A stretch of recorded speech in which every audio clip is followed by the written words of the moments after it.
Have you ever felt like those small, almost invisible daily choices you make?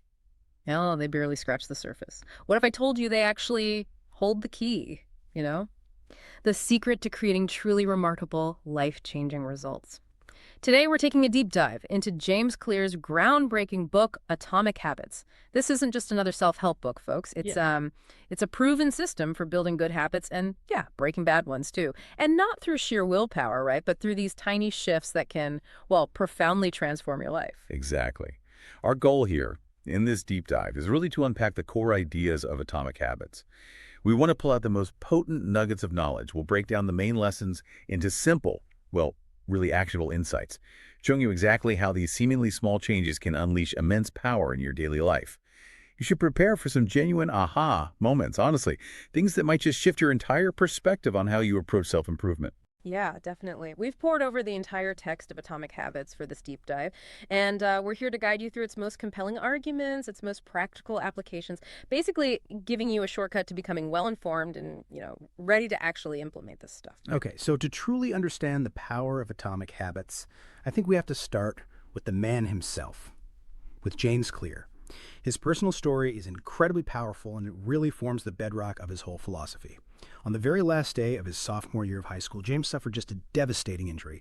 A baseball bat swung by a teammate smashed right into his face. I mean, we're talking multiple skull fractures, shattered eye sockets, brain swelling, seizures, even a medically induced coma. It was, well, a truly life-altering event. Absolutely brutal. And the recovery, wow, it was long and difficult. When he finally regained consciousness, his sense of smell was gone, at least temporarily. And there was this bizarre, terrifying complication where blowing his nose would force air through fractures in his eye socket, make his left eye bulge out. Just imagine. He had double vision for weeks. It was 8 months before he could even drive a car again. And then, a year later, the sport he'd loved his entire life, baseball. They cut him from the varsity team. Talk about a profoundly humiliating setback. He felt overwhelmed, just utterly defeated. But here's where it gets interesting, right? Here's where his personal journey really started to align with the message he shares now. The turning point wasn't some, grand, miraculous recovery moment. It emerged slowly. This was 2 years after his injury, when he started college at Denison University. Instead of falling into the typical college routine, late nights and all that, James began to focus on tiny, consistent habits. He prioritized good sleep, he kept his dorm room meticulously tidy, developed disciplined study habits, and for the first time, he consistently lifted weights multiple times a week. These weren't earth-shattering changes, but they gave him this vital sense of control. And slowly, steadily, they built his confidence back up. Exactly. And these small, deliberate choices, they weren't just about feeling better psychologically. They had a profound cumulative effect. That 6'4" frame that was once a featherweight 170 gradually bulked up to a lean 200 pounds. Impressive. He went from being cut from his high school team to earning a starting role on Denison's pitching staff, became team captain, and eventually an academic All-American. His philosophy, really forged in this crucible of personal transformation, is so clear now. Changes that seem small and unimportant at first will compound into remarkable results if you're willing to stick with them for years. Hi. It's all about that gradual evolution, isn't it? A long series of small wins, tiny breakthroughs that, looking back, become monumental. So, what does this all mean for you listening right now? Well, it means that even if you're facing a significant setback, maybe feeling like you're starting from square one, the power of small habits is profoundly within your reach. James Clear's story is proof.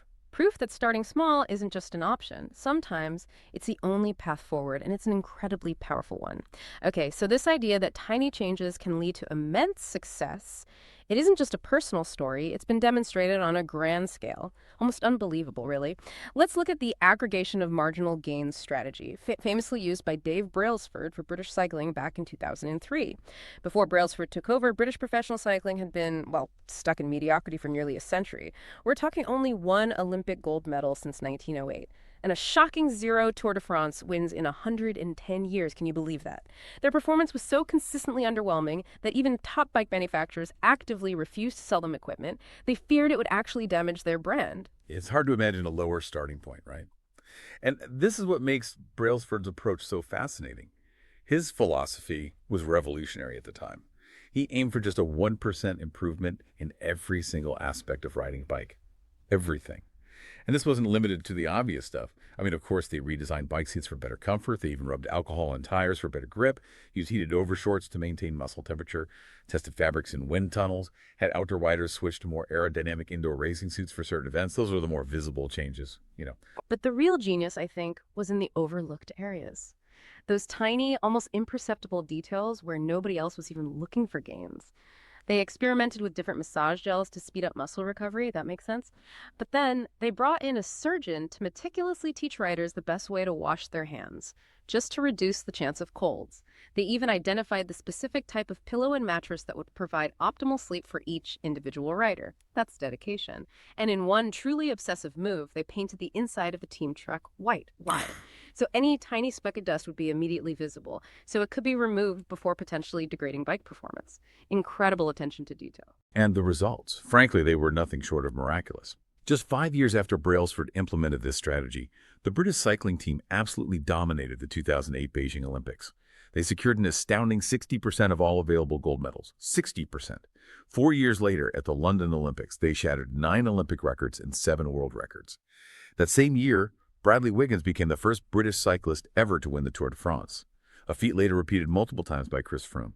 In just one decade, from 2007 to 2017, British cyclists amassed 178 world championships, 66 Olympic and Paralympic gold medals, and 5 Tour de France victories. It completely transformed the sport for an entire nation. Just staggering. What truly stands out here, is how a team of athletes, previously considered, ordinary, transformed into world champions. And it was through this consistent focus on tiny changes that individually seemed almost insignificant. It's such a powerful lesson. Success isn't usually born from one monumental leap, right? It's rather the cumulative sum of countless small, relentless improvements. Which brings us nicely to the core mathematical principle underpinning atomic habits, the compounding effect. Imagine this. You simply get 1% better at something each day for 1 year. Just 1%. By the end of that year, you won't just be like 365% better. You'll be an astonishing 37 times better than when you started. 37. On the flip side, though, if you get just 1% worse each day for a year, you'll decline almost all the way down to 0. That's the exponential power hidden within our daily habits. It's kind of scary when you think about it that way. And this is where the analogy of compound interest of self-improvement really hits home. Just like your money multiplies over time with compound interest, the effects of your habits multiply as you repeat them. But in the short term, these small changes often seem to make almost no difference, right? You save a tiny bit of money today, you're not suddenly a millionaire. You go to the gym for 3 days, you're still not in peak shape. You study a new language for an hour, and well, you're far from fluent. And because these results don't show up immediately, it's incredibly easy to get discouraged, to kind of slide back into old, less productive routines. Yeah. But this isn't just about positive growth, is it? That same slow pace of transformation makes it dangerously easy to let bad habits fester. A single unhealthy meal, or one night ignoring your family because you're glued to your phone, or procrastinating on a project for an hour. These can feel insignificant in isolation. But when we allow these 1% errors to accumulate day after day, week after week, replicating poor decisions, duplicating tiny mistakes, rationalizing little excuses, our small negative choices compound into deeply toxic results. It's often the buildup of many minor missteps, a slight decline here and there, that eventually creates a significant problem. This really forces us to ask, are your daily choices making time your most powerful ally? Or is it becoming your most insidious enemy? Your current outcomes, whatever they are, were always a lagging measure of your past habits. Think about it. Your net worth today reflects your financial habits yesterday. Your physical health is a lagging measure of your eating and exercise habits. Even the clutter in your home. It's a lagging measure of your cleaning habits. Ultimately, you get what you repeatedly do. Let's unpack this with a couple of clear examples, maybe. On the positive side, think about knowledge. Learning one new idea won't transform you into a genius overnight, obviously, but a commitment to lifelong learning.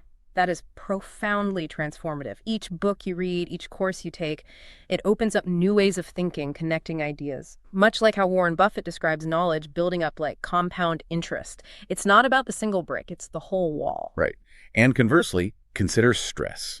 Those daily frustrations, traffic, work stuff, bills, minor health issues, they're manageable on their own, usually. But when these little stresses persist for months, for years, they compound into serious health problems. Burnout, chronic anxiety. These seemingly small pressures build up over time, eventually leading to a breaking point. It's a slow burn. So the key takeaway here is this. Your habits are a powerful double-edged sword. Seriously. Understanding this compounding effect is absolutely crucial because these same mechanisms can either cut you down, limit your potential, or they can build you up relentlessly toward your greatest aspirations.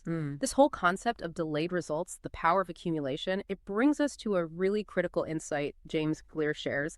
He calls it the plateau of latent potential. Imagine an ice cube sitting on a table in a freezing room, say at 25 degrees Fahrenheit. The temperature slowly rises, 26, then 27, 28, 29, 30, 31 degrees, and you see absolutely no visible change. The ice cube is still solid, but then as soon as it hits 32 degrees, boom, that ice cube rapidly begins to melt. People watching this might just call it overnight success. Right.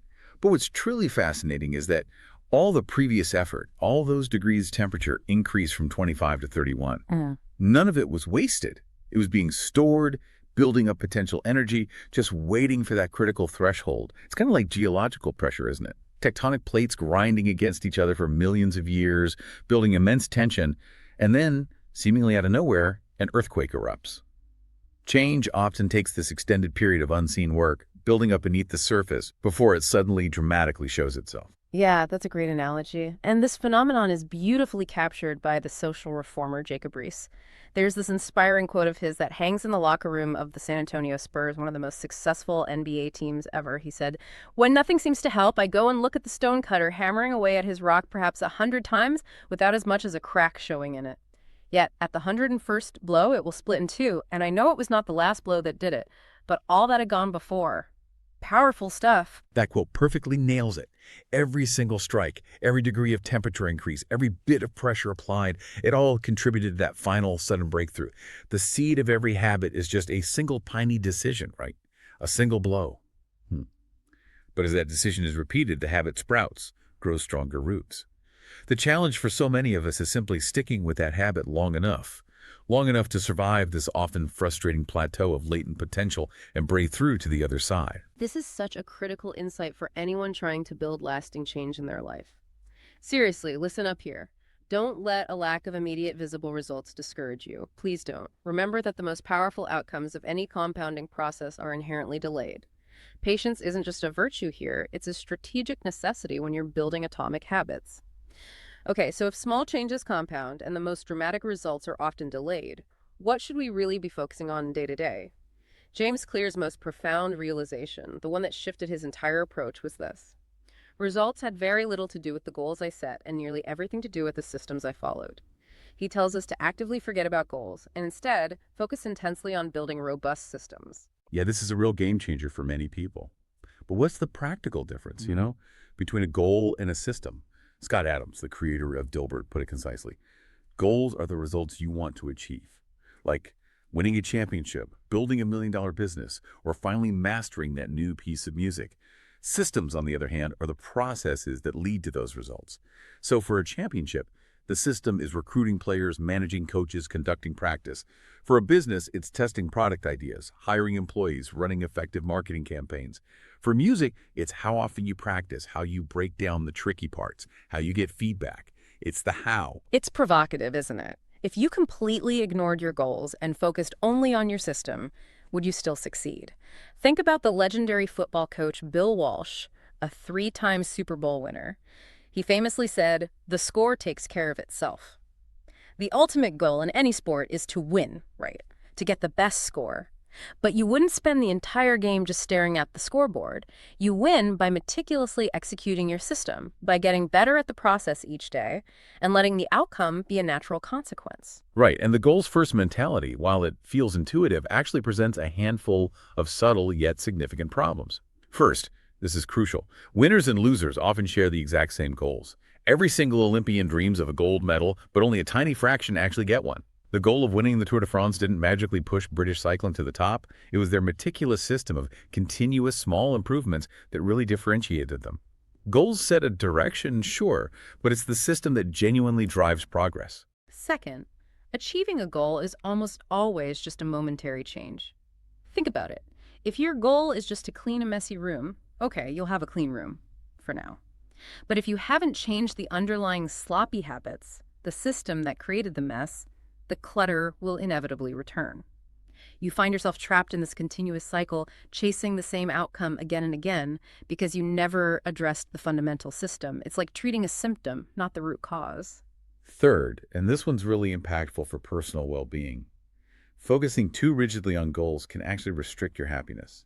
The implicit assumption often becomes, once I reach this goal, then I'll finally be happy. You're constantly pushing happiness off into the future, always tying it to the next milestone.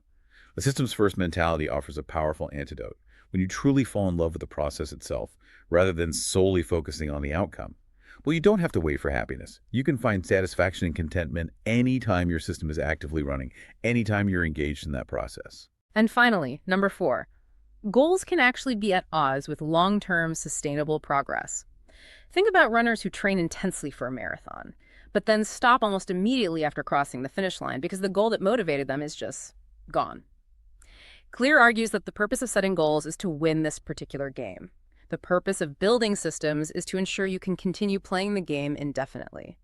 True long-term thinking, he suggests, is actually goalless thinking. It's about embracing an endless cycle of refinement and continuous improvement rather than fixating on a single finish line. So in this context, atomic habits aren't just any old small habits. They are little habits that are part of a much larger interconnected system. Just as atoms are the fundamental building blocks of molecules, atomic habits are the foundational units that contribute to your overall improvement. They build on each other to fuel truly remarkable and lasting results. So what's the key takeaway here? If you're seeking better results, shift your focus. Move away from setting goals and instead concentrate on optimizing your systems. As James Clear famously states, you do not rise to the level of your goals, you inevitably fall to the level of your systems. That's where the real, enduring change happens. Okay, now, a common thought process for many of us is probably, look, I've tried changing my habits before and it's incredibly hard. And that feeling, it's absolutely valid. Clear explains that changing habits often proves challenging for two fundamental reasons. Either we're trying to change the wrong thing or we're trying to change them in the wrong way. Right. And this leads us to a really profound insight. How can we approach change in a way that truly sticks? Clear illustrates this with a kind of onion model of 3 layers of behavior change. The outermost layer is outcome change. This is about what you get, things like losing weight, publishing a book, winning a championship. Goals, essentially. Deeper than that is process change. This focuses on what you do, implementing a new gym routine, decluttering your desk, starting a meditation practice, the system, really. But the deepest, most fundamental layer, the very core of the onion, is identity change. This is about what you believe, your core beliefs, your worldview, and most importantly, your self-image, who you think you are. Most people instinctively start with outcomes, right? They say, I want to lose 10 pounds or I want to write a book. This is an outcome-based approach to habits. Clear, however, challenges us to consider an alternative, identity-based habits, where you begin by focusing on who you wish to become. Think about the classic smoker example. When offered a cigarette, someone taking an outcome-based approach might say, no thanks, I'm trying to quit. Notice, they still identify themselves as a smoker, just one who is attempting to be something else. It's still part of their current identity. But an identity-based person, someone who has truly shifted their self-perception, says, no thanks, I'm not a smoker. See the difference? This subtle but powerful distinction signals a complete shift in identity. Smoking is no longer part of their self-image. It becomes incredibly difficult to change your habits if you don't first change the underlying beliefs that consistently led to your past behavior. That distinction is so powerful, isn't it? It reminds me of the story of Brian Clark, an entrepreneur who struggled for years with chewing his fingernails, just couldn't stop. After finally breaking the habit, he did something symbolic. He asked his wife to schedule his first ever manicure. This wasn't just about stopping a bad habit. It was about actively shifting his identity to someone who cares for his nails, someone who gets manicures. The behavior change directly led to an identity shift, which then made the new positive behavior not just sustainable, but actually attractive, something he was proud of. And that's the core message here. True, lasting behavior change is fundamentally identity change. It really is. You might initially start a new habit because you're highly motivated, sure, but the only reason you'll stick with that habit over the long haul is because it seamlessly integrates into and becomes a vital part of your identity.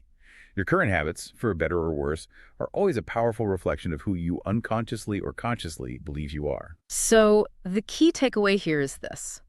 It's not simply about reading a book. The goal is to become a reader. It's not about running a marathon. The goal is to become a runner. Your daily behaviors are a profound reflection of your deepest identity. Okay, so if changing your identity is so crucial for lasting habits, the next logical question is, well, how do we actually go about doing that? Clear offers a brilliant insight here. Your identity isn't fixed. It emerges day by day out of your habits. Hmm. You're not born with a set of preset beliefs. Every belief you hold, especially those about yourself, is learned and constantly conditioned through your experiences and, crucially, through your actions. And this is such a powerful idea. Your habits are the living, breathing embodiment of your identity. It's how you show who you are. When you make your bed every morning, you are actively embodying the identity of an organized person. When you commit to writing each day, you are embodying the identity of a creative person. When you show up to train, even when you don't feel like it, you are embodying the identity of an athletic person. The more consistently you repeat a behavior, the more profoundly you reinforce and strengthen the identity associated with that behavior. Indeed, the very word identity has a fascinating origin. It comes from the Latin words essentius, meaning being, and identitum, meaning repeatedly. So your identity is quite literally your repeated beingness, who you are repeatedly. You believe your current identity, whatever it may be, because you have accumulated evidence for it over time. If you've gone to church every Sunday for 20 years, you have strong evidence that you are a religious person. If you study biology for an hour every night, you have evidence that you are studious.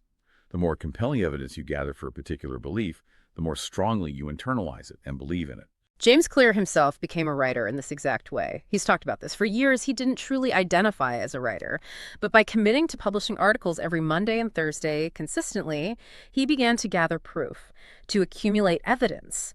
And as that evidence grew, so did his internal identity as a writer. This is such a crucial concept. Every action you take is, in essence, casting a vote for the type of person you wish to become. No single instance will instantly transform your beliefs, obviously, but as those votes steadily build up, so does the undeniable evidence of your new, evolving identity. And this is where it gets truly fascinating. Your habits shape your identity, and then, in this beautiful feedback loop, your identity shapes your habits. It's a powerful two-way street. Think of that friend Claire mentions who lost over 100 pounds. Her strategy, consistently asking herself, what would a healthy person do in this situation? She actively used her desired identity as a guide for every single one of her daily actions, reinforcing that new self-image with every choice she made. So the core message here is this. The crucial first step in changing your habits isn't just focusing on what you want to do or how you'll do it. It's fundamentally about who you aspire to become. You hold the incredible power to choose the identity you want to reinforce starting today with every single habit you choose to practice. You are constantly undergoing this process of microevolution, habit by habit. Okay, so to truly gain control over building good habits and, dismantling bad ones, we first need to understand the fundamental mechanics, the underlying blueprint of how habits actually work. Back in 1898, there was this psychologist, Edward Thorndike, who conducted a now famous experiment with cats. You might have heard of it. He placed them in what he called puzzle boxes. The cats could only escape these boxes by performing a simple act, like pressing a lever to get some food. Initially, they just try all sorts of random stuff, but over many trials, they gradually learn to associate pressing that specific lever with escaping and getting a reward. Right. And this groundbreaking work laid the foundation for a profound understanding. Behaviors followed by satisfying consequences tend to be repeated. Simple, but powerful. This elegantly explains why our brain even bothers building habits in the first place. A habit at its core is just a behavior that's been repeated enough times to become automatic. Whenever you encounter a problem or a situation repeatedly, your brain, being efficient, automates the solution. Habits, then, are just reliable, energy-saving solutions to recurring problems. They free up valuable mental space for higher-order thinking and creativity. Exactly. And that efficiency is absolutely vital. Far from restricting freedom, good habits actually create it. Think about it. Without strong financial habits, you're constantly struggling with money stress. Without solid health habits, you're always short on energy. When the fundamental daily tasks of life become easier, more automatic, your mind is liberated to focus on new challenges, to engage in creative pursuits, and to truly concentrate on what matters most to you. So the process of building any habit, good or bad, can be broken down into this four-step neurological feedback loop. It plays out in every single instance. First, there's the cue. This is the trigger that tells your brain to initiate a behavior. Could be your phone buzzing with a new text, could be the smell of a donut shop, or just the alarm going off. Second is the craving. This is the powerful motivational force, the underlying desire or want that the cue generates. You crave the message content, you yearn for the donut, you want to feel alert. Right. Then third comes the response. Right. This is the actual habit you perform. Grabbing your phone, buying and eating the donut, drinking that morning coffee. Whether you actually perform the response depends on your motivation level and, critically, how much friction or effort is involved, right? How easy it is. And finally, the reward. This is the ultimate goal that satisfies that initial craving and, crucially, teaches your brain what's worth remembering. The reward provides that sense of satisfaction and reinforces which actions are worth repeating in the future. So in essence, the cue triggers a craving, which then motivates a response, which provides a reward. This reward not only satisfies the craving, but also over time becomes strongly associated with the initial cue. This continuous self-reinforcing loop is how automatic habits are formed, often completely beneath our conscious awareness. By the time we reach adulthood, many of us rarely notice the intricate web of habits that are silently running our lives, which is precisely why understanding this fundamental framework is so incredibly empowering. Yeah, so to really unpack this, many of us are just operating on autopilot, driven by habits we barely even perceive. This simple four-step framework is like your map. It helps you understand how those habits work, giving you the power to actually take control of them. All right, building on this essential habit loop, James Clear distilled a practical and honestly universally applicable framework. He calls it the 4 laws of behavior change. Okay.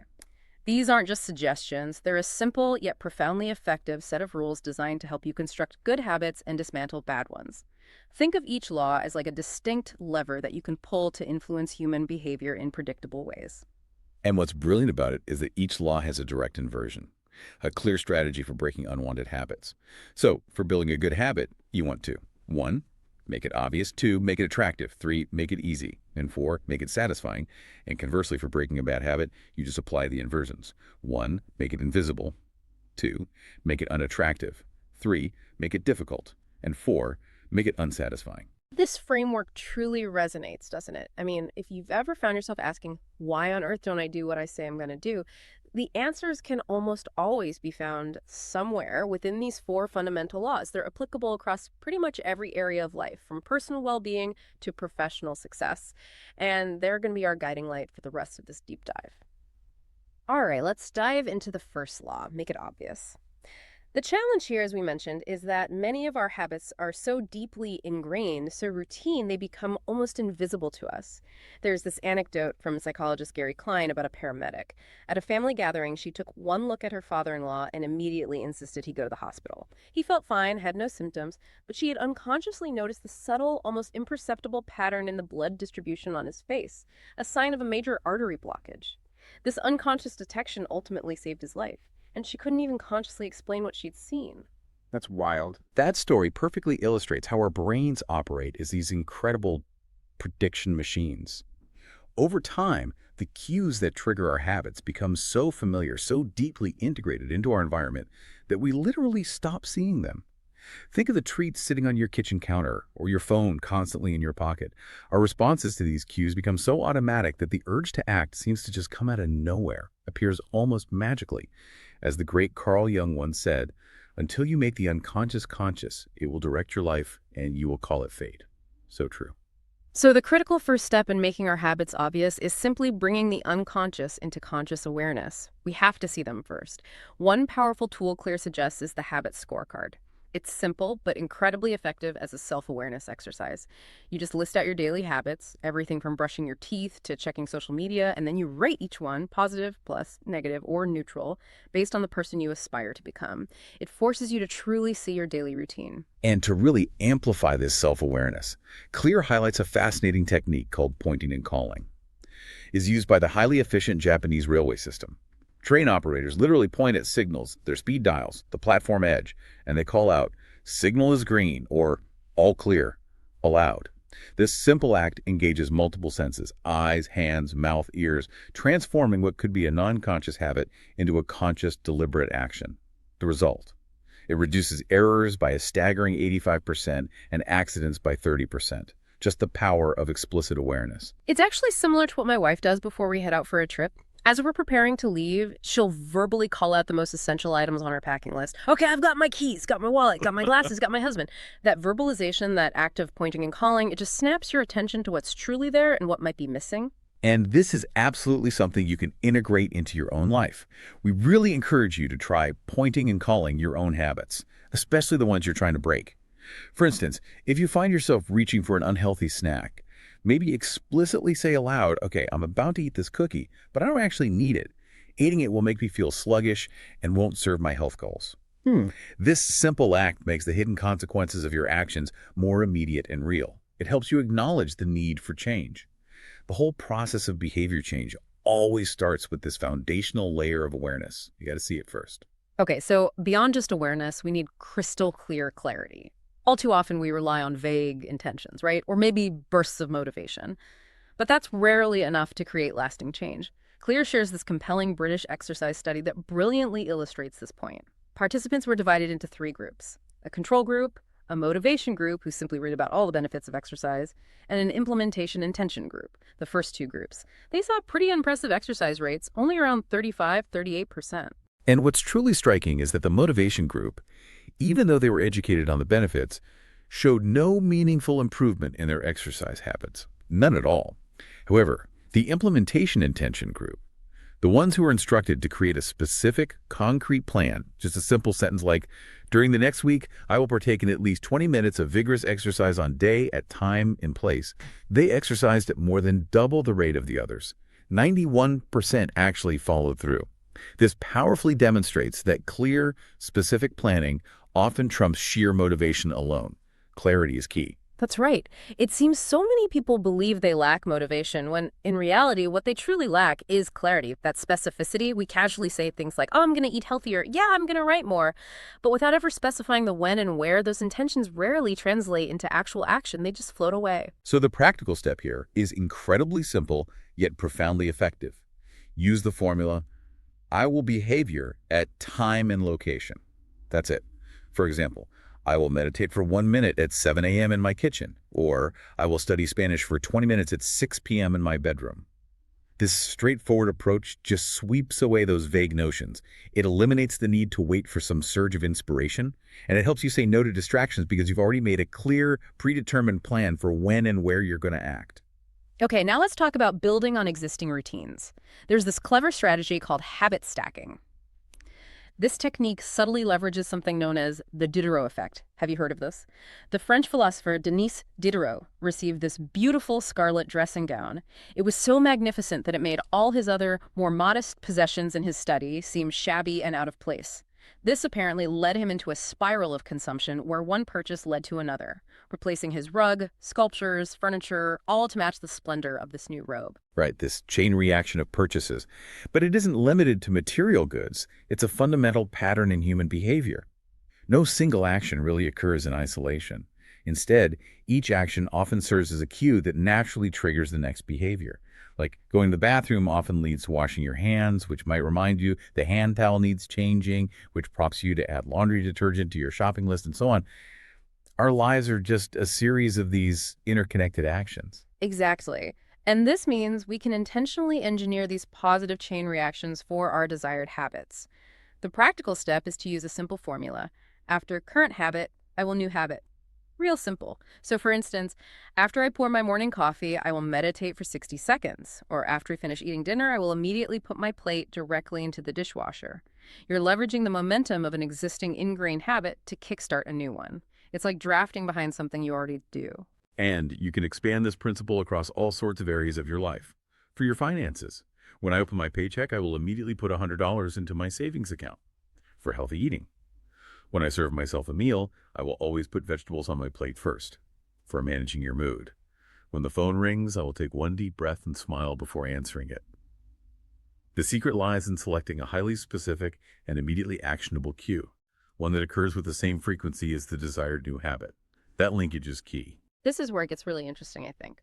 By deliberately tying your desired new behavior into something you already do each and every day, you effectively harness that natural momentum. It's like creating a positive Diderot effect for your personal growth, where one good habit just naturally cascades into another. Pretty cool. Okay, let's talk environment. Our environment exerts a far greater, often invisible influence on our behavior than we realize. It's truly the invisible hand that subtly shapes our choices. Consider this compelling study conducted at Massachusetts General Hospital's cafeteria by Anne Thorndike. Without uttering a single word to staff or patrons, researchers simply made one small change. They added bottled water to the refrigerators right next to the soda dispensers, and they placed baskets of water bottles at every food station. That's it. Over a mere 3 months, soda sales plummeted by 11.4%, while bottled water sales surged by 25.8%, all without talking to anyone. Yeah, that simple environmental shift, with no explicit marketing or persuasion, completely altered behavior. It highlights a critical truth. People often choose products not primarily because of what they are, but overwhelmingly because of where they are. Location, location, location applies to habits too. The environment really is that invisible hand. Another striking example comes from a Dutch energy crisis study. Homes with electrical meters prominently displayed in the main hallway used 30% less energy than those with meters hidden away in the basement. Why? Simply because usage was obvious and easy to track. Visibility mattered. It's clear, isn't it? Our most powerful sensory ability is vision. Visual cues are arguably the greatest catalyst for our behavior. A seemingly small, almost imperceptible change in what you see can lead to a surprisingly large, tangible shift in what you actually do. So, the powerful takeaway here: become the architect of your environment. Design it for success. Don't just let it happen to you. The practical step is to make the cues for your good habits unmistakably obvious. Can't miss them. If you want to take your medication regularly, place it prominently by your kitchen faucet. If you want to practice guitar more, keep it stand right in the middle of your living room. If you want to write more thank you notes, keep them visibly on your desk. Fill water bottles and strategically place them around your house or office. James Clear himself shared how simply moving apples from the crisper drawer of his fridge to a display bowl on his kitchen counter. Well, almost like magic, he said. It led him to start eating a few apples every single day, just making it visible. And when you can't completely move to an entirely new environment, which is often the case, actively redefine or rearrange your existing one. James Clear's personal mantra for this is one space, one use. He found it incredibly difficult to truly disengage from work when he was working from his couch or kitchen table because there was no clear physical division. Once he established a separate, dedicated office space, it became much easier to mentally turn off his professional brain. That separation matters. The key is to avoid mixing contexts. If your phone is used for both deep productivity and mindless social media scrolling, guess what? The easier, more attractive habit usually wins the battle for your attention. So if we connect this to the bigger picture, you are not simply a victim of your environment, you possess the power to be its architect. Your challenge is to make the best, most beneficial choice, the most obvious one possible in any given situation. Make the good stuff easy to see. Okay, now let's explore the flip side of making things obvious, making them invisible. This, ironically, is often the secret to true self-control. Clear shares this truly shocking study from the Vietnam War. Over 15% of U.S. soldiers stationed in Vietnam were heroin addicts. Some estimates put it as high as 20%. That's staggering. The conventional wisdom at the time was that heroin addiction was basically permanent. Once addicted, always addicted. But a follow-up study by Lee Robbins found that when these soldiers returned home, only a mere 5% became re-addicted within a year, and just 12% relapsed within 3 years. A huge difference. Yeah, this finding utterly upended everything scientists thought they knew about addiction at the time. Robbins' research revealed that these addictions could, in many cases, spontaneously dissolve with a radical, fundamental change in environment. In Vietnam, soldiers were constantly surrounded by powerful cues, easy access to the drug, immense stress from the war, their friends using, being thousands of miles from home. All those triggers. Back home, those specific triggers were largely absent. When the context changed so dramatically, so did the habit for the vast majority of them. And this contrasts starkly with the typical rehab situation, unfortunately. When individuals return from treatment, they often go right back to their old neighborhoods, where they're immediately bombarded with all the previous cues and triggers that fueled their addiction in the first place. This, heartbreakingly, leads to incredibly high relapse rates. The environment is just that powerful. What's truly illuminating here is the understanding that disciplined people aren't inherently better or fundamentally different from those who struggle with self-control. They're not superhuman. Their key advantage is simply that they are better at structuring their lives in a way that doesn't require heroic willpower and constant self-control. That's the secret. They've engineered their environment to spend significantly less time in tempting situations. Self-control, it turns out, is a short-term strategy, not a sustainable long-term one. You can't rely on it forever. So, the practical step for breaking bad habits is remarkably simple, almost deceptively so.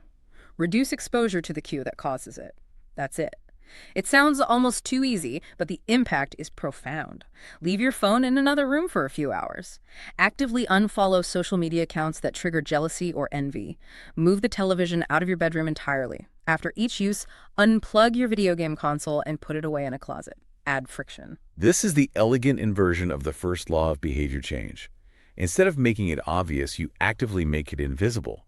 Removing just a single potent cue can often be enough to make an entire bad habit begin to fade away into irrelevance. Just get it out of sight. So, to sum up this crucial point, self-control is a battle of attrition. It's a short-term strategy at best. Your energy is far better spent proactively optimizing your environment. Make the cues of your good habits powerfully obvious, and with equal intention, make the cues of your bad habits utterly invisible. All right, let's move on to the second law of behavior change, make it attractive. This one's fascinating. Our habits are often far more driven by these deep-seated biological predispositions and anticipatory pleasure than we might realize. Back in the 1940s, the Dutch scientist Nico Tinbergen conducted some now classic experiments with herring gulls. You might remember this from biology class. He observed that newly hatched chicks would instinctively peck at a red dot on their mother's beak to get food. Standard stuff. But when he created fake cardboard beaks, the chicks still pecked. But they showed an even stronger preference for bigger dots or more intensely red dots on these fake beaks. Right. This phenomenon is known as supernormal stimuli. These exaggerated versions of reality that provoke an even stronger response than the real thing. Our brains are just inherently wired to find certain things attractive, and we can cleverly leverage this understanding. What's truly fascinating here is how scientists can track our cravings by measuring dopamine. That's the neurotransmitter playing a central role in motivation. And dopamine isn't just released when you experience pleasure. It's also released often in a bigger surge when you anticipate it. The expectation is key.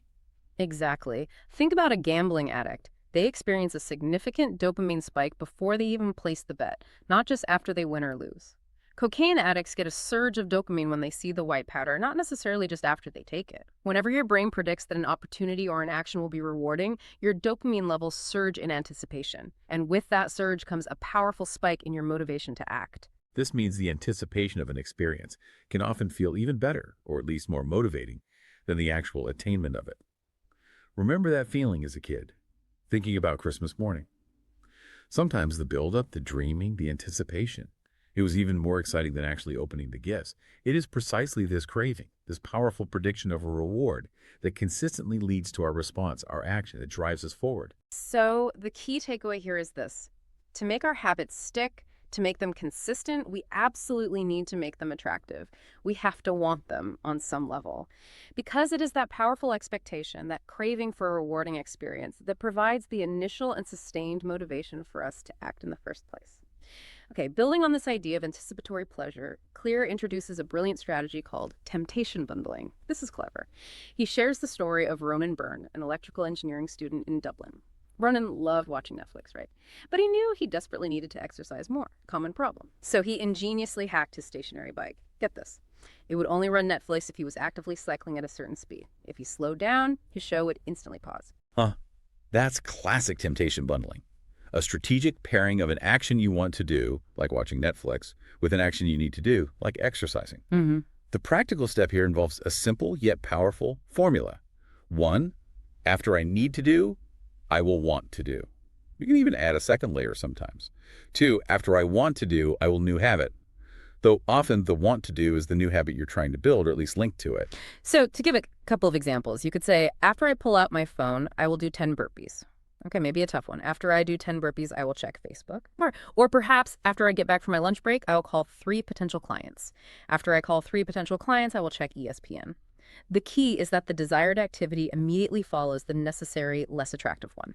Link them together. The underlying hope here is that over time, you'll actually begin to look forward to doing the thing you need to do. Precisely because it means you immediately get to do the thing you want to do. It's about engineering a heightened, more attractive version of a necessary habit by deliberately connecting it with something you already genuinely desire, making the must-do a gateway to the want-to-do. This strategy really prompts a fascinating question, doesn't it? How can you deliberately create a more attractive, heightened version of any habit by strategically connecting it with something you already eagerly anticipate or desire? Worth thinking about. All right, let's talk about social norms. The seductive pull of social norms is an incredibly powerful, often underestimated force in shaping our habits. Massively powerful. Clear shares the truly remarkable story of the Polgar sisters, Susan, Sophia, and Judith. They were raised by their father, Laszlo, with the audacious goal of turning them into chess prodigies. He homeschooled them, filled their house with chess books, pictures of chess champions, meticulously tracked their games. And their success was absolutely phenomenal. All three became world champions. Judith eventually became the youngest grandmaster of all time, male or female. Just incredible. What's particularly striking, though, is that despite their highly atypical childhood, they consistently claimed their lifestyle was attractive, even enjoyable. Why? Because their entire family culture prioritized chess above all else, constantly reinforcing its profound attractiveness. If we connect this to the bigger picture, it becomes clear. Whatever habits are normal, accepted, and celebrated in your immediate culture or the culture you choose to join will be among the most attractive behaviors you will find. We want to fit in. That's because humans are fundamentally herd animals. We possess this innate, deep-seated desire to fit in, to bond with others, and to earn the respect and approval of our peers. Historically, belonging to a tribe was quite literally a matter of survival. As Charles Darwin noted, those who collaborated most effectively within their group were the ones who prevailed. This ancient, powerful desire to belong profoundly influences our modern behavior. We often imitate habits, almost unconsciously, simply by following the script handed down from our friends, family, and society. As the French philosopher Michel de Montaigne wisely observed, the customs and practices of life and society sweep us along. We just get carried by the current. We tend to imitate three primary groups. First, there are the close. We naturally pick up habits from the people immediately around us, our parents, our peers, coworkers, spouses, closest friends. Proximity matters. One compelling study, for example, found that your chance of becoming obese increased by a significant 57% if a close friend became obese. Wow. Conversely, in Mike Massimino's MIT robotics class, an astonishing 4 out of 10 students went on to become astronauts, simply because they were constantly surrounded by that intense aspiration and high achievement. Environment again. Second, we imitate the many. When we're uncertain about how to act, we instinctively look to the larger group to guide our behavior. Safety in numbers, right? Solomon Ash's famous conformity experiments vividly demonstrated this, showing subjects agreeing with obviously incorrect answers just because all the other actors in the room did. Peer pressure is real. We often find ourselves preferring to be wrong with the crowd than to be right by ourselves, because that powerful reward of acceptance and belonging is just so compelling. And third, we imitate the powerful. We are naturally drawn to behaviors that earn us respect, approval, and admiration. We often pursue status, consciously or not. We tend to imitate successful people, whether it's adopting their marketing strategies, emulating a favorite baker's recipes, or mimicking a respected boss's communication style. If a particular behavior is perceived to get us approval, respect, and praise from those we admire, we will almost inevitably find it deeply attractive and worth pursuing. So the practical, actionable step here is clear. One of the single most effective things you can do to cultivate better habits is to intentionally join a culture where your desired behavior is already the normal, accepted, and celebrated behavior. And, ideally, where you already share something in common with the group. Find your tribe. Think of communities like Nerd Fitness, which successfully helps, as they say, nerds, misfits, and mutants get healthy. How? By creating a culture where fitness is normalized and even championed for people just like them. Ultimately, nothing sustains motivation and habit formation quite like belonging to a tribe, a community that shares your aspirations. It transforms what might initially feel like a lonely, personal quest into a shared journey. It deeply embeds your new identity through the powerful bonds of friendship and community. So the core message here is this. If a behavior has the potential to earn us approval, respect, and praise from our peers and those we admire, we will instinctively find it attractive and be far more likely to adopt it. Social gravity is powerful. Sometimes making a habit attractive isn't about adding something new, but rather about fundamentally reframing our perspective, changing our mental associations. Clear recounts the fascinating story of a guide in Istanbul named Mike, who successfully quit smoking using a book called Alan Carr's Easy Way to Stop Smoking. The genius of the book was how it systematically reframed every single cue and belief Mike associated with smoking. It flipped the script. It powerfully told him, you're not actually quitting anything because cigarettes do nothing beneficial for you. They don't relieve stress. In fact, they destroy it. Total reframe. This anecdote brilliantly illustrates that every single behavior we engage in has both a surface-level craving and, more importantly, a deeper underlying motive. Your craving for a taco might seem straightforward, but the underlying motive is a primal need to obtain food and water for survival. Basic needs. Your craving to check social media. It might be about connecting with others, gaining status, or reducing uncertainty. Habits in this sense are simply modern-day solutions to ancient desires.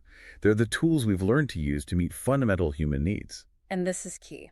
Your current habits are not necessarily the best or most efficient way to solve the problems you face. They are simply the particular methods you've learned and adopted over time. Might be suboptimal. And crucially, habits become attractive when we actively associate them with positive feelings, with a sense of benefit or pleasure. So the practical step here is to actively reprogram your brain to actually enjoy hard habits by intentionally reframing your mindset, shifting from I have to I get to. For example, instead of thinking, "Ugh, I need to go for a run," try saying, it's time to build endurance and get faster. I get to challenge my body. See the shift? For finances, saving money isn't a limitation. It's a powerful act of freedom because living below your current means dramatically increases your future means. It's an investment. For meditation, each interruption isn't a failure, but a valuable opportunity to practice returning to my breath. It's part of the process. This is essentially an inversion of the second law, but applied to breaking bad habits. You make the bad habit unattractive by powerfully highlighting the benefits of avoiding it.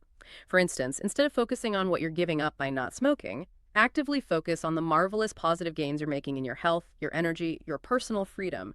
Focus on the upside of stopping. You can also effectively create a motivation ritual. Ed Lattimore, a successful boxer and writer, found his focus significantly increased just by the simple act of putting on his headphones, even if he wasn't listening to music. He had powerfully conditioned himself to associate wearing headphones with focused, deep work. Athletes use similar rituals all the time to get into the optimal mindset for performance. If we connect this to the bigger picture, the key to truly finding and fixing the root causes of your bad habits or making good habits appealing is to intentionally reframe the associations you have about them. If you can successfully reprogram your brain's predictions about an action, you possess the power to transform even a hard, unattractive habit into one that you genuinely look forward to. Mindset matters. Okay, let's move on to the third law. Make it easy. This law tackles a really common pitfall. We often get so caught up in planning and strategizing that we never actually get around to doing. Analysis paralysis, right? Clear shares this brilliant experiment from the University of Florida photography class led by Jerry Ulsman. One group of students was graded solely on the quantity of photos they submitted. They needed 100 photos for an A. The other group, graded exclusively on quality, needing only one single perfect photo. And what's truly fascinating here is that the quantity group, the ones simply focused on taking hundreds of photos, experimenting, making mistakes, learning by doing, they ended up producing all the best photographs. Meanwhile, the quality group, who spent their time endlessly speculating about perfection, ended up with mediocre, uninspired results. As Voltaire famously wrote, "The best is the enemy of the good. Don't let perfect get in the way of done." The first crucial takeaway of this third law is simple. You just need to get your reps in. Volume matters. Exactly. Habit formation at its core is the process by which a behavior becomes progressively more automatic through sheer repetition. Practice, practice, practice. The more consistently you repeat an activity, the more your brain actually changes physically to become incredibly efficient at performing it. It's fundamental neuroplasticity. Neuroscientists have a term for this: long-term potentiation, often summarized by Hebb's law. Neurons that fire together wire together. That connection gets stronger. This leads to palpable physical changes in the brain. Musicians often have larger cerebellums. Mathematicians exhibit increased gray matter in areas related to calculation. And those London taxi drivers, famous for their incredible memory of city streets, they develop larger hippocampus, all directly linked to the specific skills they repeatedly practice. The brain adapts. This evidence clearly shows that automaticity, that almost effortless ability to perform a behavior without consciously thinking about each step, is primarily achieved through frequency of repetition, not just the passage of time. Habits form based on how many repetitions you engage in, not simply how long you've been attempting them.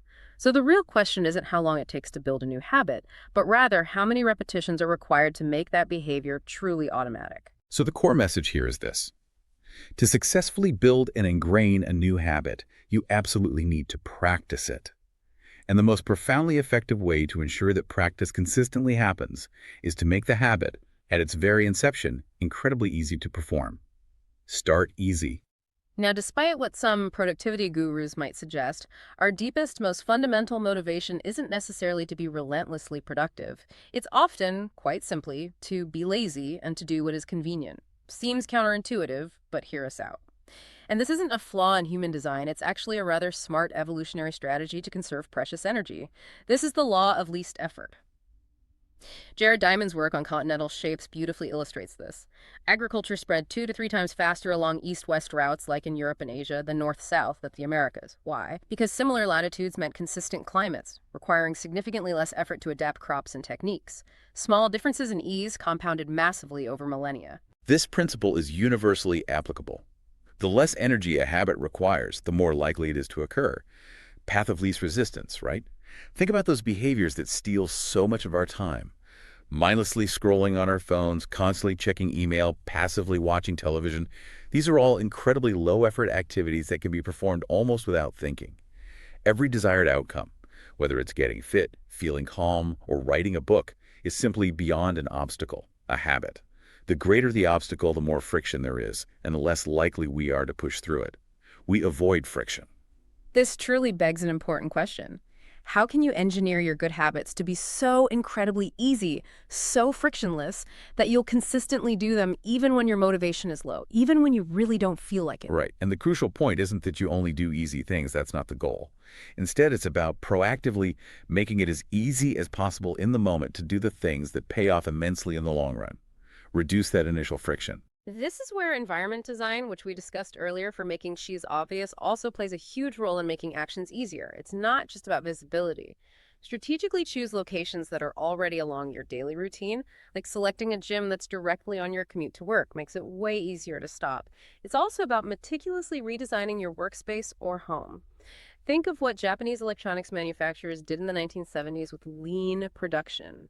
They scoured their manufacturing processes to find and relentlessly eliminate every single point of friction, leading to vastly greater efficiency and superior product reliability, addition by subtraction. Much of the battle in building better habits, or breaking bad ones, comes down to this core strategy.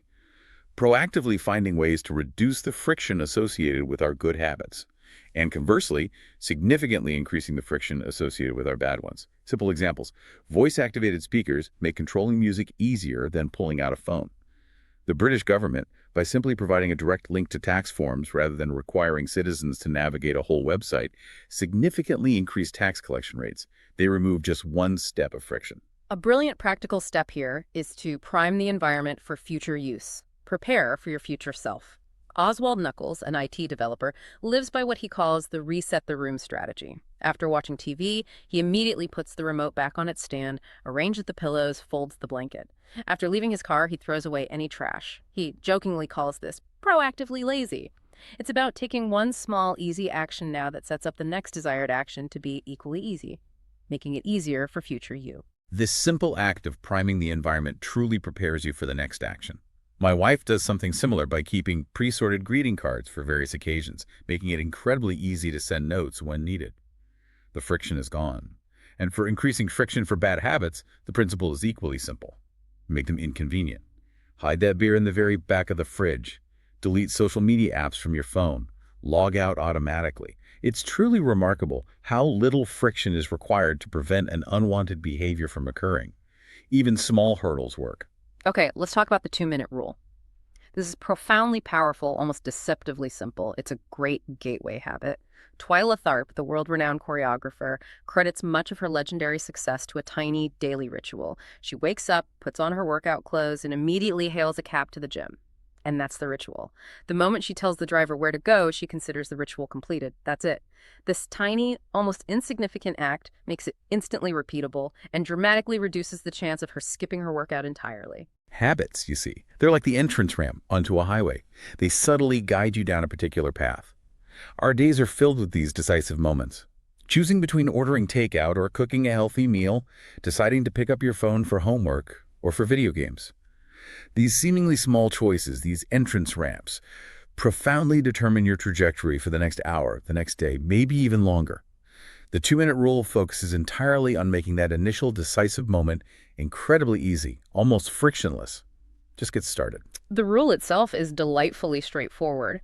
When you start a new habit, it should take less than 2 minutes to do. That's the core idea. You intentionally downscale any large, intimidating habit into its simplest, smallest entry point. Read before bed becomes read one page, just one. Do 30 minutes of yoga becomes take out my yoga mat. Study for class becomes open my notes. Run 3 miles becomes tie my running shoes. Start super small. This isn't just about simplification. It creates a gateway habit that naturally, almost inevitably, leads you down a more productive path.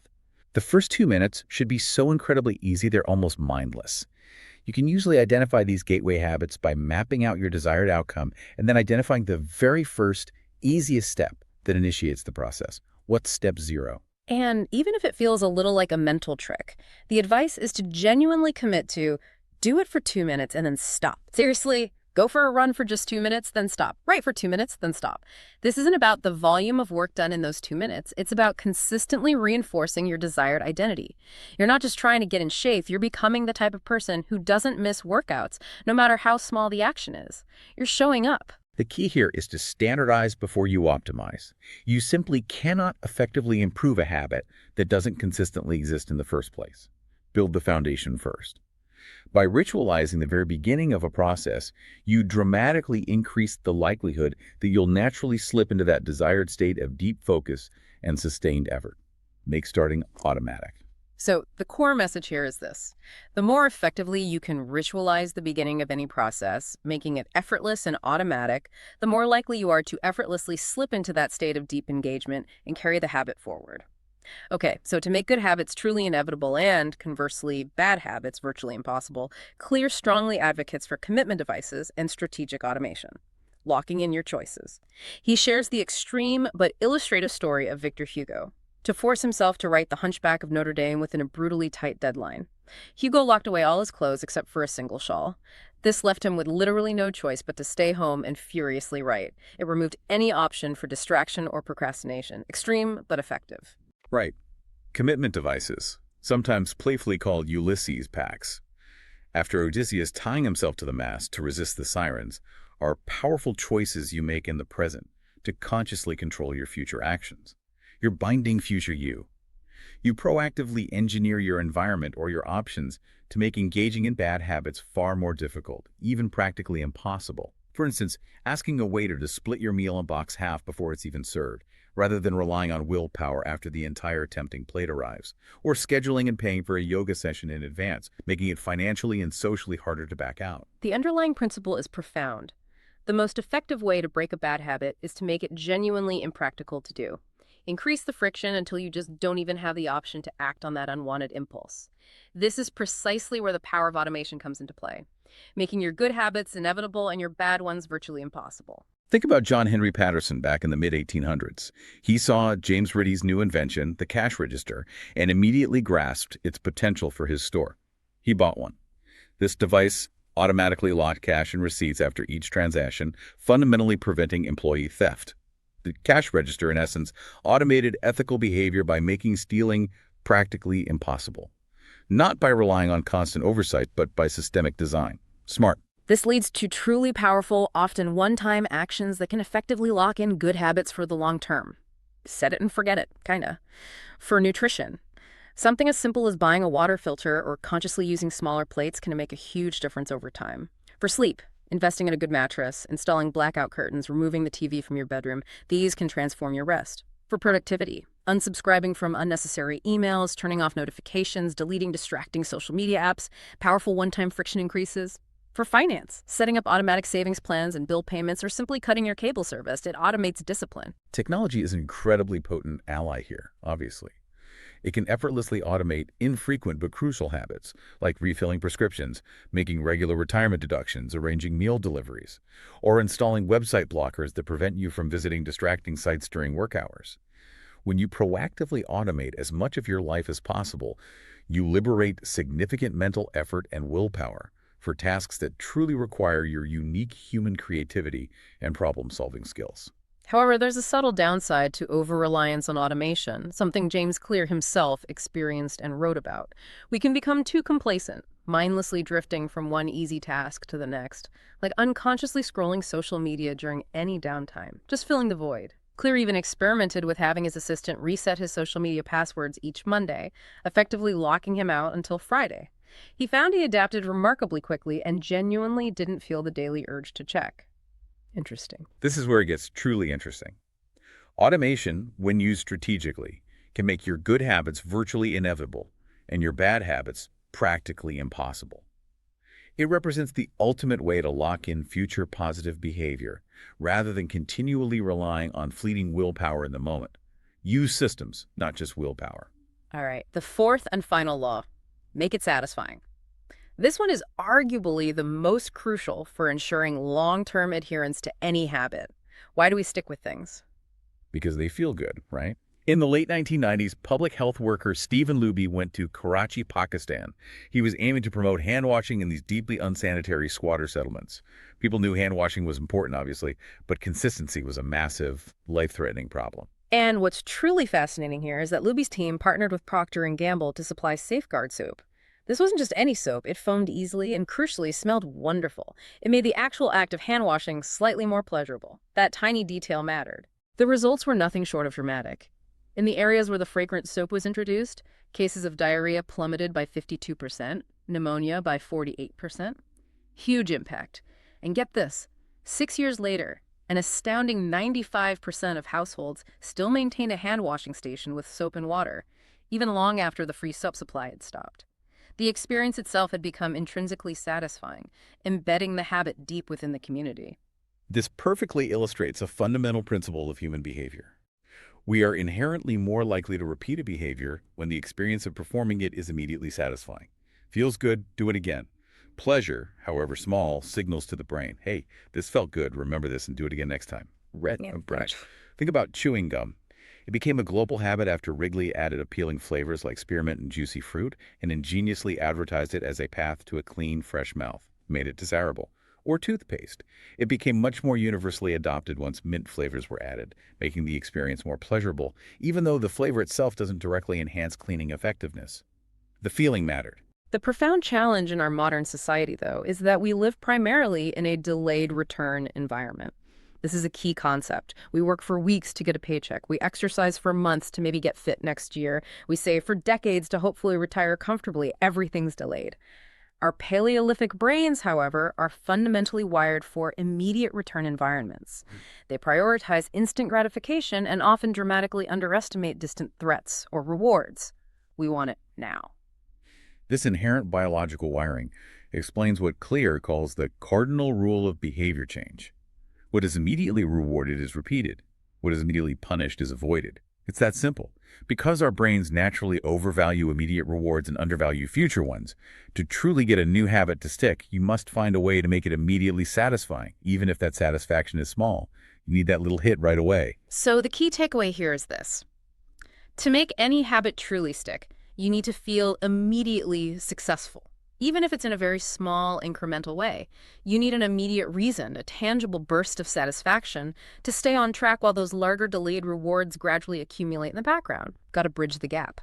And we can cleverly turn this human tendency for instant gratification to our advantage through the principle of reinforcement, using an immediate reward to increase the rate of a desired behavior. This is particularly effective for avoidance habits, like resolving no frivolous purchases this month or no alcohol this week.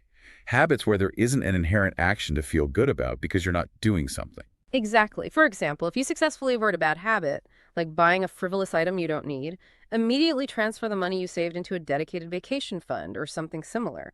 And watch that balance grow. This makes doing nothing incredibly enjoyable and tangible. You see the benefit right away. Now, while incentives can certainly start a habit, remember, it's the deeper identity shift that ultimately sustains it. But immediate reinforcement provides that crucial short-term boost to maintain motivation until the identity fully solidifies. Keeps you going. And nothing beats the feeling of seeing tangible progress to feel truly satisfied, right? Which brings us to the powerful tool of habit tracking. Seeing is believing. Clear tells the inspiring story of stockbroker Trent Durhamid, who employed a simple paperclip strategy. Remember this one. He started each morning with 120 paperclips in one jar. After each sales call he made, he'd move one paperclip to an empty jar. Simple visual cue. Within 18 months, this simple act of tracking helped him bring in an astonishing $5 million. That's impact. That's a powerful example.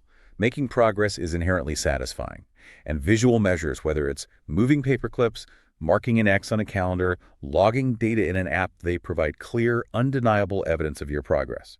This consistent, visible feedback reinforces the desired behavior and adds an immediate, tangible layer of satisfaction. Feels good to see the progress. Habit tracking offers several compelling benefits. First, it creates a powerful visual cue to act. That empty calendar square just stares at you, reminding you to keep the streak going. Second, it's inherently motivating. You see your progress accumulating, and you naturally develop the strong desire not to knock that visible chain. Don't break the chain. Third, the simple act of recording another successful instance of your habit feels deeply satisfying in itself. A little dopamine hit right there. And fourth, it provides undeniable visual proof that you are consistently casting votes for the person you wish to become. It's a delightful form of immediate and intrinsic gratification, proof you're doing it. So the practical step here is to combine habit tracking with our earlier strategy of habit stacking. After a current habit, I will track my habit, integrate it. So after I hang up from a sales call, I will move one paperclip over, or after I finish each set at the gym, I will record it in my workout journal.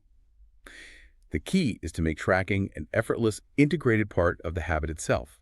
Don't make it another chore. To truly unpack this, the mere act of meticulously tracking a behavior can, remarkably, spark the initial urge to change it and, crucially, keep you brutally honest about your actual actions and consistency. No hiding from the data. Now look, no matter how incredibly consistent you are with your habits, life will inevitably interrupt you at some point. Things happen. Perfection is simply not possible, nor is it a realistic goal. This is precisely where Clear's brilliant never miss twice rule comes into play. This is huge. When you forget to do a habit, make sure you get back on track immediately. Don't let one slip turn into two. It's such a critical distinction. Missing once. That's an understandable accident, a momentary lapse. We're all human. But missing twice, that's the dangerous start of a new unwanted habit. That second miss is the critical threshold where things start to unravel. Even if you can only manage a 5-minute workout the next day, it's profoundly better than doing nothing at all. Why? Because it consistently reaffirms your desired identity. It prevents you from falling into that damaging all-or-nothing mindset. The streak, in this case, represents consistency and commitment, not perfection. Get back on the horse immediately. Okay, while tracking progress is incredibly valuable, we must also be vigilant not to fall into the trap of measuring the wrong thing. This is subtle but important. If a restaurant, for example, solely tracks daily revenue, it might unknowingly mask a steady decline in food quality if that revenue is temporarily propped up by aggressive marketing or deep discounts. The number looks good, but the foundation is crumbling. This is a classic illustration of Goodhart's law. When a measure becomes a target, it ceases to be a good measure. When you optimize only for the metric itself can become corrupted. Numbers and metrics are incredibly useful feedback, yes, but they should never consume you or become the sole definition of success. Just because you can measure something doesn't automatically mean it's the most important thing.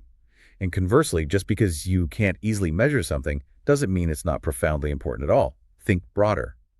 Sometimes, for weight loss, focusing on non-scale victories like having better skin, waking up earlier with more energy, improved mood, clothes fitting better can be far more motivating than a stubborn number on the scale. Measure what matters, not just what's easy to measure. And finally, to make breaking bad habits truly unsatisfying, you can leverage the power of a habit contract, adding some skin in the game. Think about the effectiveness of seatbelt laws. From a mere 14% usage back in 1984 to an impressive 88% by 2016, those laws created a powerful social contract, shaping our habits through clear consequences for non-compliance. Fines work. A habit contract is basically a formal, often verbal or written, agreement. It explicitly states your commitment to a desired habit and, crucially, the specified punishment for failing to adhere to it. This is typically signed with one or more accountability partners. This is the ultimate inversion of the fourth lawmaking. The bad habit, profoundly unsatisfying if you slut up. Brian Harris, an entrepreneur Clear mentions, used a detailed contract with his wife and trainer for weight loss. It listed specific daily habits he needed to perform, like logging his food, weighing himself daily, and it included highly specific, painful consequences if he failed things like dressing up formally for work every day for a week, paying his trainer $200, giving his wife $500, even wearing a rival sports team's hat. Things he really didn't want to do. Knowing that someone you respect is watching and that there are real, immediate consequences for non-compliance, well, that can be an incredibly powerful motivator. Makes you think twice. You become far less likely to procrastinate or give up because there's an immediate, tangible cost if you don't follow through on your commitments. Accountability matters. This really raises an important question for you listening. How could you strategically make the costs of violating your own promises public and perhaps just painful enough to ensure you stick to your guns? How do you create that external pressure? All right, let's delve into some advanced tactics now for really ensuring long-term success. Starting with a crucial truth about talent. When do our genes truly matter and when are they less significant? Consider the stark physical differences between Michael Phelps, the legendary swimmer, 6'4", uniquely long torso, huge wingspan, versus Hicham El Guerrouj, the dominant middle distance runner, 5'9", incredibly long legs for his height. Apparently, they actually wear the same inseam length. But they are obviously built for entirely different, highly specialized sports. Their bodies are optimized differently. And what's truly illuminating here is that the secret to maximizing your odds of success isn't really about being universally the best at everything. That's impossible. It's about intelligently choosing the right field of competition, the game where your natural inclinations and unique abilities give you an inherent advantage. Play your own game. Habits become significantly easier to perform and far more satisfying to stick with when they naturally align with your inherent inclinations and abilities. Work with your nature, not against it. Your genes don't rigidly determine your destiny. Instead, they brilliantly delineate your areas of opportunity. They predispose you towards certain strengths, but they absolutely do not predetermine your ultimate path. Environment and effort still matter hugely. This understanding means actively building habits that work with your unique personality rather than constantly fighting against it. Your personality, often broadly defined by those big five traits, openness, conscientiousness, extroversion, agreeableness, neuroticism, profoundly influences which habits will feel natural and energizing, and which will feel like a constant uphill battle, draining your willpower. So don't just blindly build the habits everyone else tells you to build. Instead, choose the habit that most genuinely suits you, that feels most aligned with your intrinsic nature, not just the one that happens to be popular or trendy. There truly is a version of almost every positive habit that can bring you joy and deep satisfaction. Your job is to find that personalized version that fits you like a glove. And if you genuinely can't find an existing game or field where the odds are naturally stacked in your favor, well, then the truly advanced tactic is to create your own game. Scott Adams, the cartoonist behind the wildly successful Dilbert, is a prime example. He recognized he had only average drawing skills, maybe average humor, and a rather average business background, nothing stellar in isolation. But by cleverly combining these average skills, he created something utterly unique and highly compelling in the corporate world. He couldn't win by simply being better at one thing, so he won by being fundamentally different. Combining skills is powerful. When you strategically combine skills, even average ones, you drastically reduce your competition and carve out your own unique niche where you can excel. So the core message here is this. Our genetic predispositions and natural talents act as powerful clarifiers. They show us precisely where to direct our hard work for maximum impact and return on effort. Focus your energy on the things that already come relatively easy to you, where your inherent strengths provide a significant, undeniable advantage. Double down on your strengths. Okay, so once you've successfully established a foundation of good habits, how do you sustain that initial motivation? How do you avoid stagnation and keep improving? Clear introduces the Goldilocks rule. This concept is beautifully illustrated by Steve Martin's extraordinary 18-year journey to becoming a truly successful comedian. 18 years. He began performing to nearly empty clubs, meticulously refining and gradually increasing his routine length from just 1 to 2 minutes up to a polished 20 minutes. Slow, steady progress. His genius was always expanding his routine, always pushing the boundaries of his ability, yet carefully interspersing some guaranteed laughs to maintain audience engagement and his own confidence, balancing challenge and success. The Goldilocks rule states that humans experience their peak motivation not when tasks are too easy or too hard, but when they are right on the edge of their current abilities. Just right. That sweet spot. This sweet spot is where we typically enter a flow state, the coveted in-the-zone feeling where you are completely immersed and energized by the task at hand, fully engaged. Research suggests tasks roughly 4% beyond your current ability are often ideal for fostering this deep engagement and sustained motivation. Just enough challenge, but not overwhelming. And here's where it gets truly interesting and perhaps a little uncomfortable for some. The greatest threat to long-term success isn't typically failure, it's the insidious creep of boredom, seriously.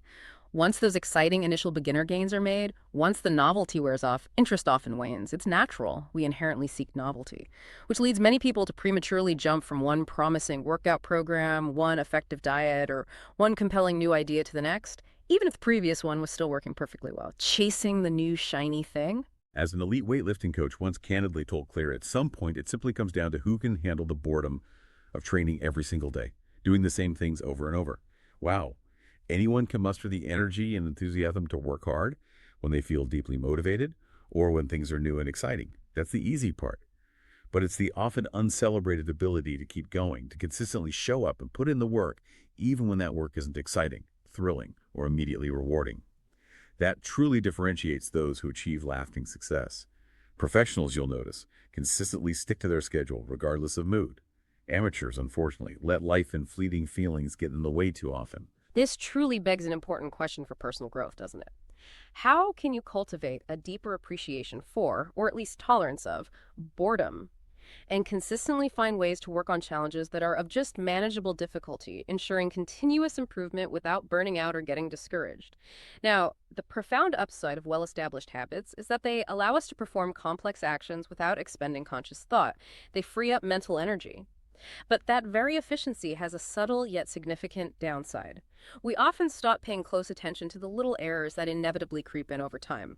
Complacency sets in. Mindless repetition without any active feedback or refinement can slowly lead to a slight decline in performance rather than continuous improvement. Habits can lock in mediocrity if you're not careful.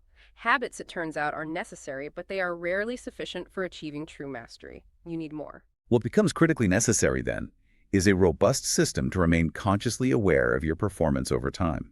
You need a way to continually refine, adapt, and improve. You need feedback. This translates into establishing a clear, regular system for reflection and review, taking stock periodically. Think of legendary coach Pat Riley's Career Best Effort (CBE) program for the 1986 Lakers. He tracked player stats, not just points, but effort-related metrics all the way back to high school. And he challenged them to achieve just a 1% improvement in their CBE over the season. This meticulous focus on individual, measurable improvement rather than just wins led to back-to-back championships. Detail mattered. Eliud Kipchoge, the marathon duet, takes detailed notes after every single practice. Olympic swimmer Katie Ledecky meticulously records her wellness, nutrition, sleep, even other swimmers' times. Even comedian Chris Rock tests his jokes constantly with a notepad, always refining. These are all forms of active reflection and review in action. James Clear himself practices an annual review. He tallies his habits and answers crucial questions. What went well this year? What didn't go so well? What did I learn? He also conducts an integrity report, revisiting his core values and asking, how am I living with integrity? How can I set a higher standard for myself next year? A lack of self-awareness, we might say, is a profound poison for growth. Consistent reflection and review is its powerful antidote. You have to look in the mirror. We also need to be mindful of the danger of keeping your identity small. This is interesting. If you tie up too much of your self-worth and identity into one specific role, say, I am an athlete or I am a CEO, and that role unexpectedly changes or ends, well, it can be devastating to your sense of self. It's crucial to redefine yourself with more flexible, resilient identities, like I'm the type of person who is mentally tough and loves a physical challenge, rather than the more rigid, I am an athlete. This allows you to retain important aspects of your identity even if your particular role or circumstances shift. More adaptable. So the core message here is this. Everything in life is impermanent, including our habits and beliefs. They evolve. Your old patterns and ways of thinking may not always serve you as you grow and change. Periodic reflection and review is like stepping back to view yourself in the mirror from a conversational distance. It allows you to perceive important changes and areas for improvement without losing sight of your broader, evolving self. Keeps you aligned. Hashtag outro. Wow. Okay, so we've journeyed through the incredible insights of Atomic Habits. From James Clear's intensely personal story overcoming a devastating injury, to the British cycling team's remarkable triumph through the aggregation of marginal gains. Amazing stuff. We've explored the critical, yet often overlooked difference between solely focusing on goals versus strategically building robust systems. Game-changing. And the profound, often invisible impact of identity on every single choice we make. Who we believe we are shapes everything. And we've meticulously unpacked the 4 laws of behavior change, how to make it obvious, attractive, easy, and satisfying. Plus, they're powerful inversions, which give us that actionable roadmap for both cultivating good habits and dismantling bad ones. We've seen how these laws weave through everything from designing your environment to leveraging social influence, and how they combine with advanced tactics like playing to your strengths and, perhaps most crucially, learning to embrace boredom. Gotta love the process. Remember the soul rate paradox we touched on? Can one coin make a person rich? No, of course not. But 1,000 of them, accumulating over time, absolutely. Similarly, one single tiny change won't magically transform your life overnight, let's be real. But 1,000 atomic habits stacking up consistently day after day, year after year, that will absolutely, undeniably transform your entire trajectory. It's the accumulation. It's all about a commitment to tiny, sustainable, and unrelenting improvements. Keep showing up. Ultimately, success isn't a single goal to reach or a finish line to definitively cross. It really isn't. It is, and always will be, a dynamic system to continually improve, an endless process to refine. There is no true finish line in self-improvement. The enduring secret to achieving results that genuinely last is to simply never stop making those small, deliberate improvements. It's remarkable what you can build, what you can become, if you just don't stop. So consider this provocative thought as you go about your day. What are the tiny, almost imperceptible votes you are casting for your future self right now without even consciously realizing it? In your thoughts, your actions, and how might consciously redirecting just 1% of those votes with intention and clarity fundamentally change the entire trajectory of your life a decade from today? Think about that compounding effect. We sincerely hope this deep dive into atomic habits has given you a powerful, actionable framework to be building a system of atomic habits in your own life. Some tools to get started. Keep exploring, keep refining, and most importantly, keep growing. You truly have the power to become the person you wish to be, one tiny, intentional habit at a time.